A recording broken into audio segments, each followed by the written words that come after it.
pictures. Marami na kasing nakarating na report sa Maynila eh. Kaya nga, nagbuo na ng fact-finding commission ng simbahan. Actually, hanggang next week na lang kami ni Sally dito. Ang totoo niyan, nakasentro ang investigasyon namin sa loob ng asyenda. Halos lahat kasi ng mga nagrereklamo, mula sa mga magsasakang nanakawan ng lupa hanggang sa iba't ibang uri ng pang-aabuso. Lahat sila isa lang ang tinuturo. Ang mama.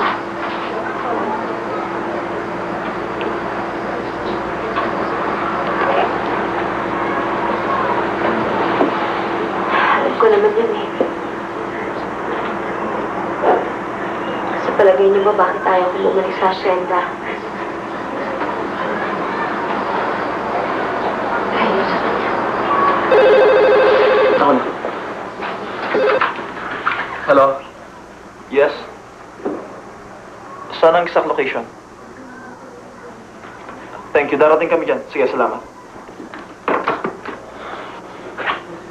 Sally, may na-discover na naman na killing fields.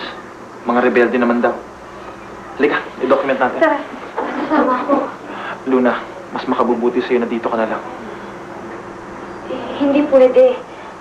Baka isa sa mga rebelde niya ng asawa ko.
Salamat sa pagmamalasakit mo, ha?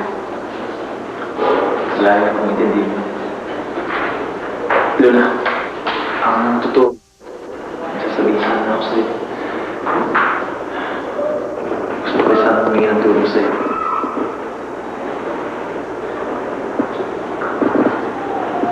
Paano? Marami nang nagre-reklamo sa mama mo. Maraming gusto magsampa ng kaso. Problema, kung matatagalan ng proseso, baka sa tagal, magkalimutan na. Alam mo naman. Pero kung tutulungan mo kami, kung tetestigo ka, napakalaking tulong para sa mga biktima na.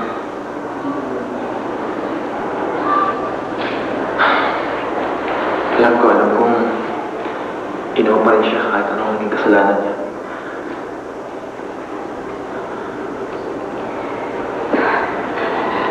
Lagi ko nga siya napapanaginipan eh. Humingi siya ng tulong sa akin. Luna, mas matutulungan mo siya kung itatama mo mga naging pagkakamali niya.